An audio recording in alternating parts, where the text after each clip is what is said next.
Good morning and very welcome to the Royal Swedish Academy of Sciences. And welcome back for, I think most of you were here yesterday for the Physics Prize.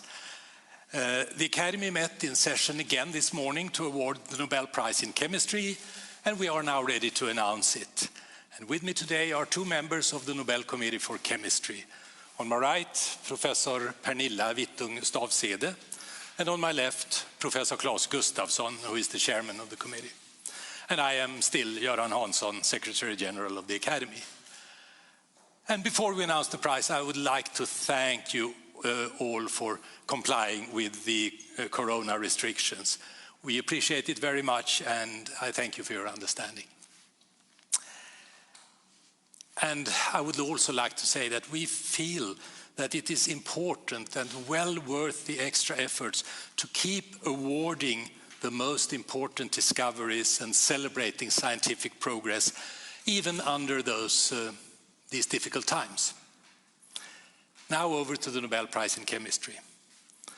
This year's prize is about rewriting the code of life. Årets Nobelpris handlar om att skriva om livets kod. Kungliga Vetenskapsakademin har beslutat att utdela 2020 års Nobelpris i kemi gemensamt till Emmanuel Charpentier och Jennifer Doudna för utveckling av en metod för genomeditering. The Royal Swedish Academy of Sciences has today decided to award the 2020 Nobel Prize in Chemistry jointly to Emmanuel Charpentier and Jennifer Doudna for the development of a method for genome editing. Die Königliche Schwedische Akademie der Wissenschaften hat heute beschlossen, den Nobelpreis für Chemie des Jahres 2020 gemeinsam an Emmanuel Charpentier und Jennifer Doudna für die Entwicklung einer Methode für die Genomeditierung zu verleihen. L'Académie royale des sciences de Suède a décidé ce jour d'attribuer le prix Nobel de chimie conjointement à Emmanuel Charpentier et Jennifer Doudna pour le développement d'une méthode d'édition du génome. Korolevskaya Akademia nauk Švétsi režila Sevonia prisudich Nobelevskiju premii po chimii a Emmanuel Charpentier и Jennifer Doudna za razvitие metoda redaktirovia genoma. And you have pictures of the new Nobel laureates on the screen. Emmanuel Charpentier was born in Juvisy-sur-Orge in France. She received her PhD from Institut Pasteur in Paris, and she's currently director of the Max Planck Unit for the Science of Pathogens in Berlin, in Germany. And as many of you know, she made key discoveries while working at Umeå University here in Sweden. Jennifer Doudna was born in Washington, D.C. in the United States. She got her PhD from Harvard Medical School, and she's currently professor at the University of California at Berkeley in the United States. And Dr. Doudna is also an investigator of the Howard Hughes Medical Institute. And as I told you yesterday, the pandemic puts constraints also on the further Nobel Prize celebrations. So we are not requesting that the Nobel laureates come to Stockholm in December to pick up their prizes. Instead, we plan for digital Nobel lectures and a digital Nobel Prize ceremony with laureates participating over video links. We are still working on these events together with the Nobel Foundation and from now on also with the laureates themselves. And we will come back to you with details as soon as possible. But I can guarantee you that Dr. Charpentier and Doudna will receive their awards before the end of the year, and that they will be our guests of honor next time we can celebrate Nobel Week with the traditional festivities here in Stockholm. And with that, I'd like to ask Pernilla Vittung-Stavsede of the Nobel Committee for Chemistry to make some remarks about the prize. Pernilla. Thank you, Göran. I'm so honored to introduce this year's Nobel Prize in Chemistry. It's a fantastic prize. Many have been waiting for it, and it's two amazing laureates. To explain their discovery, I will take you from the big scale, things we can see, to the smallest pieces of life that are invisible to our eyes. A human being, like me, is made up of trillions of cells, and thus each cell is tiny, tiny. In each cell, we have our genetic material, the DNA. DNA is long and thin, like a piece of string, that's built up of building blocks called bases. The DNA in each cell contains about 6 billion of bases placed along this string in a particular order. This is what we call the code of life. From this code, thousands of proteins are made in every cell that then perform all kinds of functions in our bodies.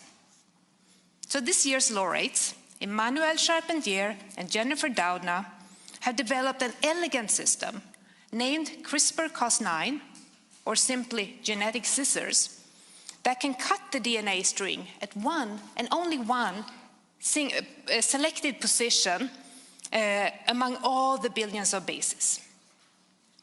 The ability to cut the DNA where you want has revolutionized the life sciences.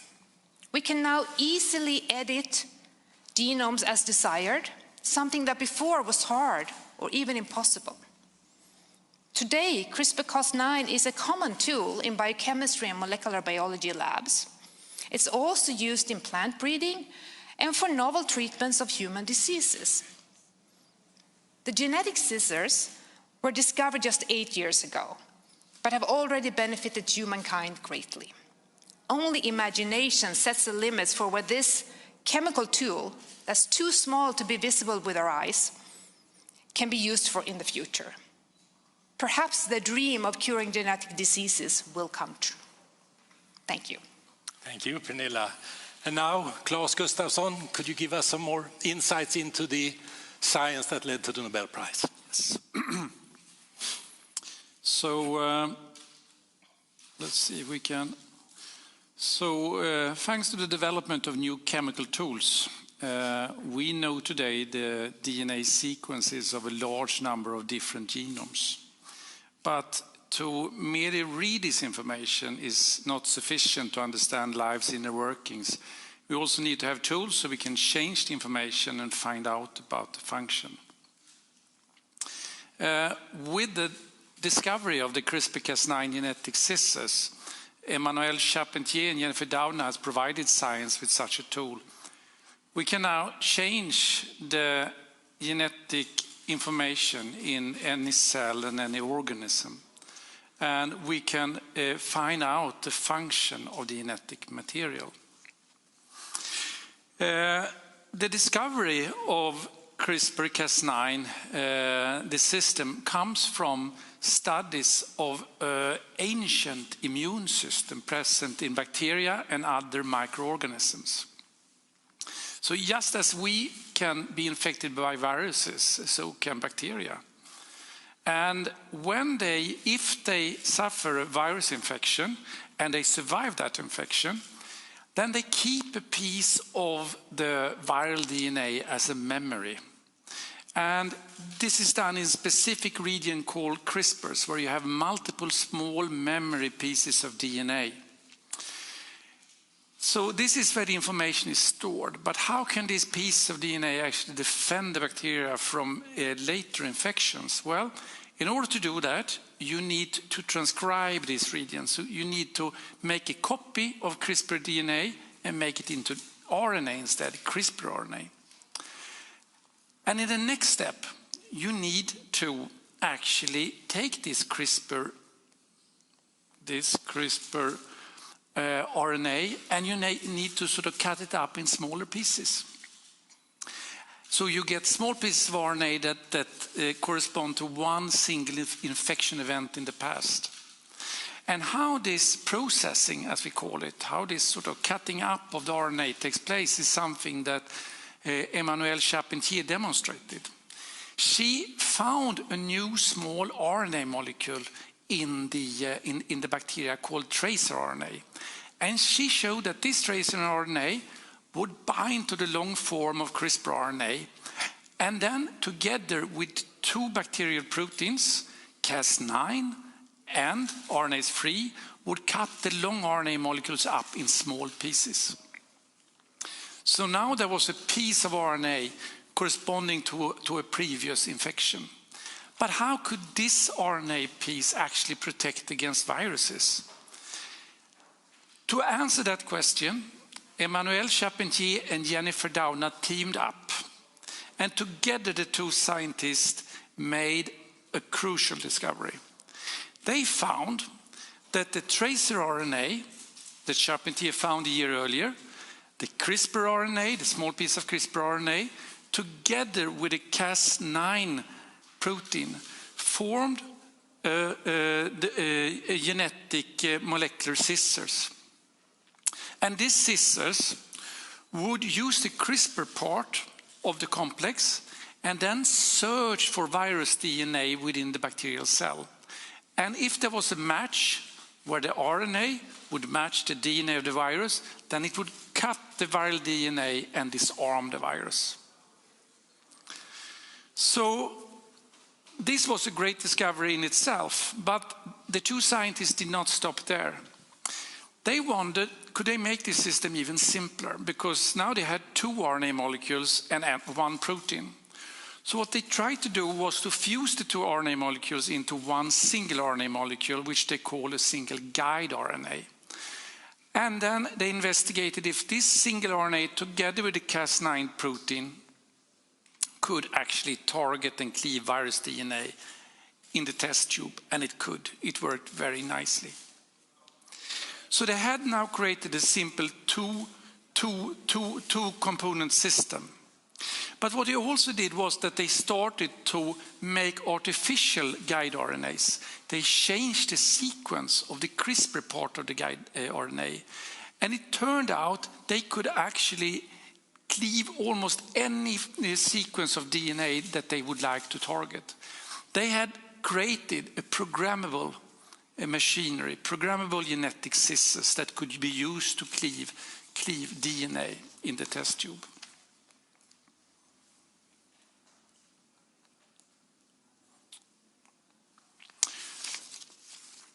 A couple of years later, other scientists, or half a year later, other scientists showed that this was also possible to do in vivo, in cells.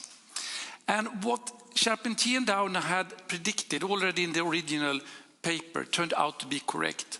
This was a system that could be used to cleave DNA in any cellular organism. And why is this possible? Well, and why is this important? Well, it's because if you cleave DNA at the precise site, you can use the cell's own machineries to actually change the sequence there. So if you just cleave the DNA, then the cut will be repaired by the DNA repair system present in the cell. But this repair system is error-prone, so there will be an introduction of errors at the cut. And these errors will inactivate the genetic material there and turn genes off in many of the cases. If you instead would like to change the genetic material in a very specific way, edit it, then you can introduce also a short DNA template, an extra piece of DNA that is similar to the region you want to sort of repair, and that the repair machinery can use as a template. And in this way you can introduce specific changes to any genetic region, genomic region. So what can you use this for? Well, you can use this new technology has transformed the molecular life sciences. We can now edit basically any genome, and we can ask all sorts of different questions. And it can also be used to fix genetic damage. For example, the damage that causes sickle cell anemia. You can use the CRISPR-Cas9 system. You can take out hematopoietic stem cells from a patient, and you can sort of correct for the mutation and then put the cells back. The enormous power of this technology, it means that we need to use it with great care. But it's equally clear that this is a technology and method that will provide humankind with great opportunities. Thank you, Claes. Great discovery and a great prize. And now it's time for questions from you. We are hoping to get one of our Nobel laureates with us on a phone line, but it's not ready yet. So in the meantime, perhaps you have some questions to us in the panel.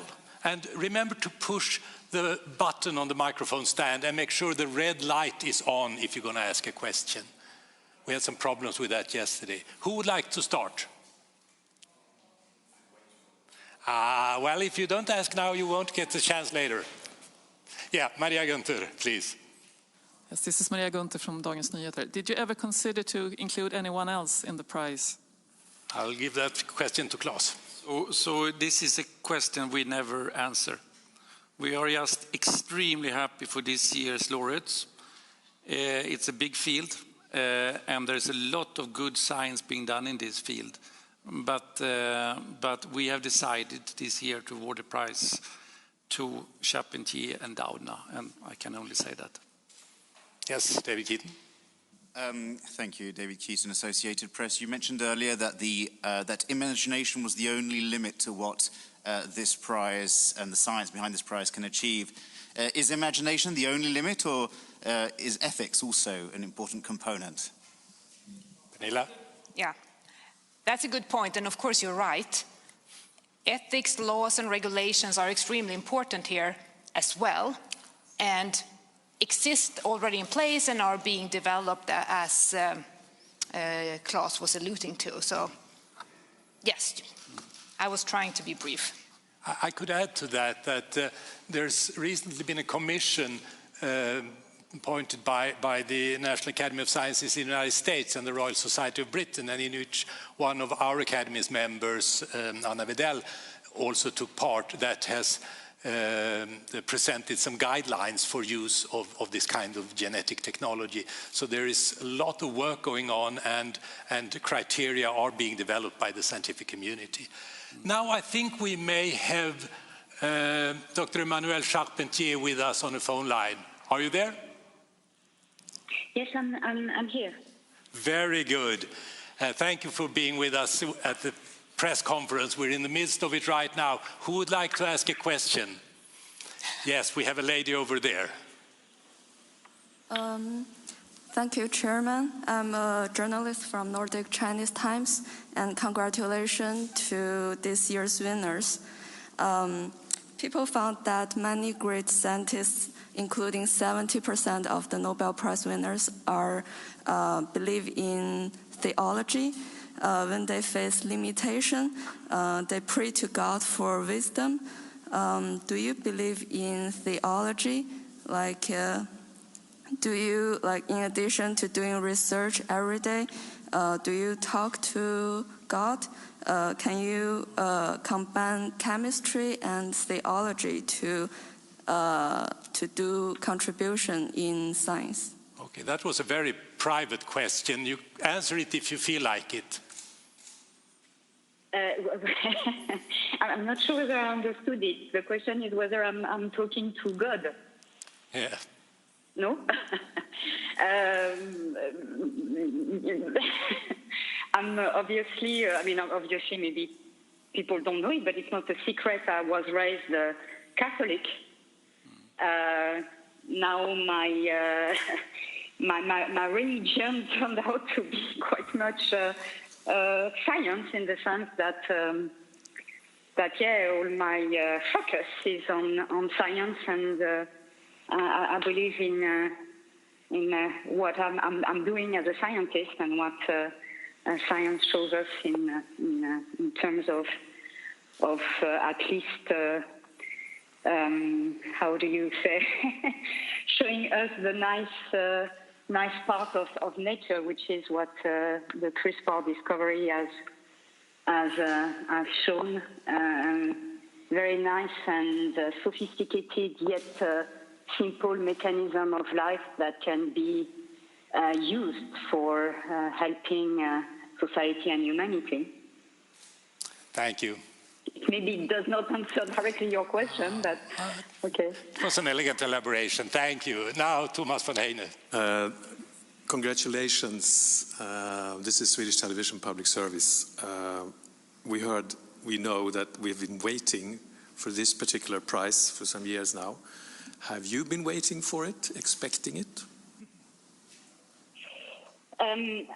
Actually, what was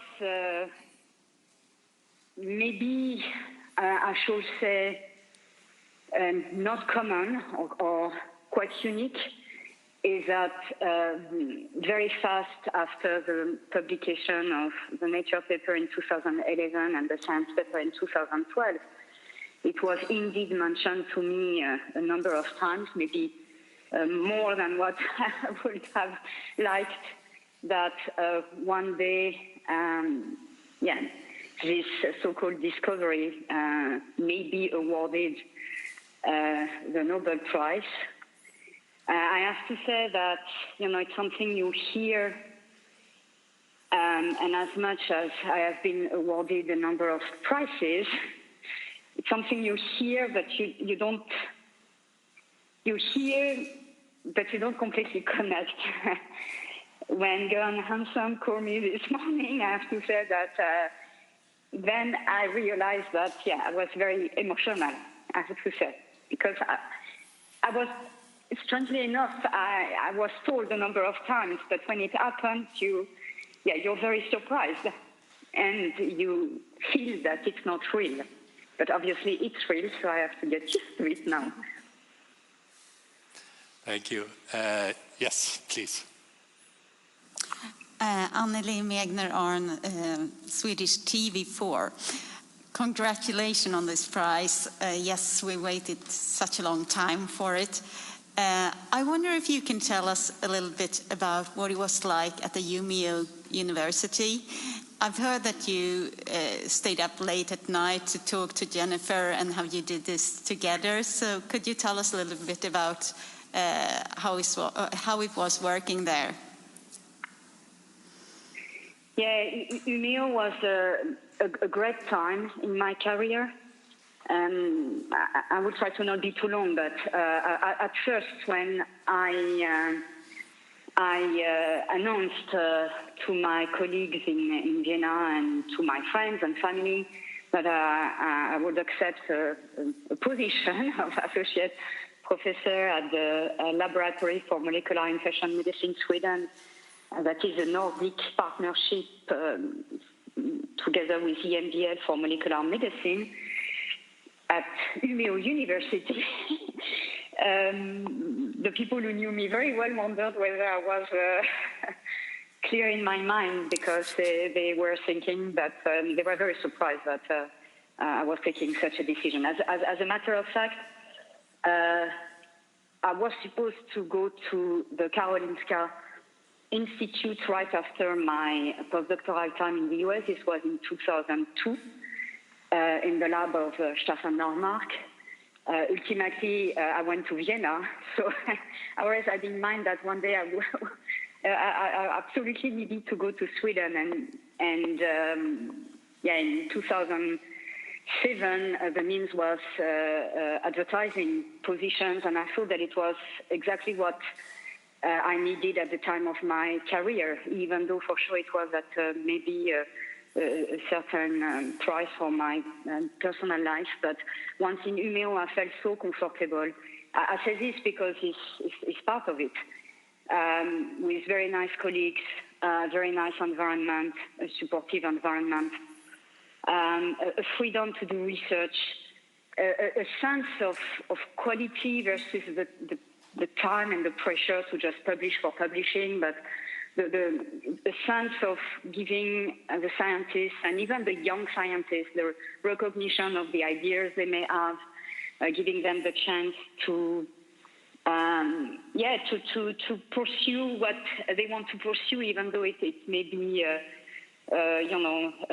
not that clear at first or excited at first. And this, it was very, very important for me. This is the reason also why I took the decision to go to Umeå, because I felt that there would be a community understanding what I wanted to do. And the research really started actually, already in 2007, we had identified tracer RNA in my former laboratory at the Max Peretz Labs at the University of Vienna in Austria. And I had my interview in 2007, and I was starting to go back and forth in 2008 to Umeå, and this was really during this traveling that I really decided to actually really focus on CRISPR, which is research that we had already started in my lab. And then it was in a way a long way to a lot of work and commitment, but results that were so clear thanks to the nature of the CRISPR-Cas9 system in Streptococcus pyogenes and other bacterial species. So this was really a very unique time for me also. I've run a lot of projects myself, a lot of projects are running in my lab. This was really specific. With regard to Umeå after, when you live in Umeå, you know that the nights are very long in the winter, and it's very cold, and in the summer the nights are very short. There is even not really night. And at the time when we were writing and finalizing the manuscript together with Jennifer Dorna and the team and Martin Linek and Christoph Schilinski, it was good for me because I was up the entire day and the entire night. I will be living at the Umeå time, and I will also be living at the Californian time. So indeed, I will go back to my home at 3 a.m. in the morning, full light, get a few hours of sleep, and go back to the lab. Well, thank you. I hope people in Umeå heard that. I'm sure they're going to love you even more after that. Who would like now? Yeah, I think Maria Gunther was first. Yes, this is Maria Gunther from Dagens Nyheter. Congratulations to the prize. I think we are almost as happy as you are. When did you first realize what this tool could be used for? I think this actually, it has always been part of my, if you wish, of my education. So I started as a bacterial geneticist. I started to manipulate DNA in bacteria for the purpose of engineering bacteria genetically already at the start of my career at the Pasteur Institute, and then at the Rockefeller University and NYU Medical Center, where actually I developed a genetic toolbox for Staphylococcus aureus and other gram-positive bacteria. During one of my postdocs at the New York University Medical Center and the lab of Pam Cohen, I was also focusing on engineering transgenic mice to understand proteins that are involved in cell-cell adhesion and potentially have a role in skin diseases, because I was interested in understanding skin in eukaryotic systems to be able after to pursue my research on infectious diseases and thereby choosing Streptococcus pyogenes, that is a skin pathogen. At the time, it was at the end of the 90s, it was clear that to perform knockout, one needed to go through mice, and that later on the RNA interference was a way to affect the expression of genes in human cells. And after Zinfinger nucleases, Talon nucleases came. But for me, I was always having in mind and observed that one day I would be very happy if one could really perform proper genetics. That was always my, let's say, my leitmotif for the bacterial world, but to be able also to do proper genetics in human cells, and thereby develop, let's say, providing the scientist means to develop models of diseases in human cells that are more relevant to the clinical situation, and also provide tools that would allow them to understand better as well human diseases. Having said this, for sure, working on the CRISPR RNA was also within the frame of the idea of working with small RNAs in bacteria, whereby this type of research, if you wish, would always lead potentially to either a way to discover new pathways that could be useful for developing therapeutics against bacteria, but also a way to find new mechanisms to target genes and their expression. And you know that RNA interferons are also small RNAs, and a lot of molecular biology tools, in any case, originate from discoveries of enzymes or associated elements in bacteria. So this was always in my mind, and was always a leitmotiv as well to work on CRISPR. And quite early on, actually, I think quite early on also for CRISPR, I had the wish that it could be also harnessed to treat human genetic disorders. So a vision that was there early on and then matured and modified over time. Yes. A question here. We have a couple, I think we have time for two, maybe three short questions and answers before we have to conclude. Please. Thank you, David Keaton, Associated Press. First of all, what potential applications excite you the most today when we look at the applications of this discovery, and specifically looking at new vaccines potentially for COVID, looking at the developments that are made in DNA vaccines? Are you hoping, or do you expect to see this research feed into applications that could contribute to solving the corona crisis that the world is facing today? So, first of all, maybe you have seen that there are some kits based on the CRISPR-Cas system that are available to be able to detect the virus. Having said this, CRISPR has a direct technology to cure, to at least, with regard to really being developed as a vaccine. I don't see it in a direct way, but in an indirect way, yes. We are performing CRISPR screens in our lab with human cells infected with SARS-CoV-2. Others are doing it as well for the hope to be able to find new components or new molecules important for the virus to replicate and cause diseases. And these findings could help to develop a vaccine. So I see it more with regard to research and development rather than the CRISPR technology itself being developed as a vaccine. Thank you. Do we have, no? I think there was a gentleman here. Yes, congratulations also from me, Steffen Trumpf from the German news agency DPA. I think that you and Ms. Dudner are the first woman sharing the prize. Therefore, my follow-up question, how excited are you about that point of your prize? I tend to consider myself as a scientist, but surely I'm very happy that, as a matter of fact, for this prize, these are two women. I wish that this will provide a positive message specifically to the young fellows, the young girls who would like to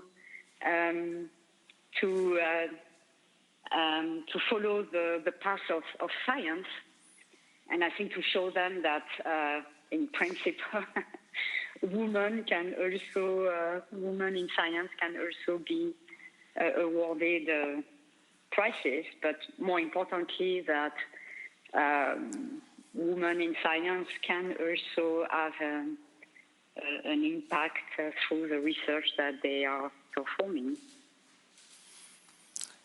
Indeed. I think it's very important nowadays, but not only for women. We see, let's say, a lack of interest of following the scientific path, which is maybe worrying.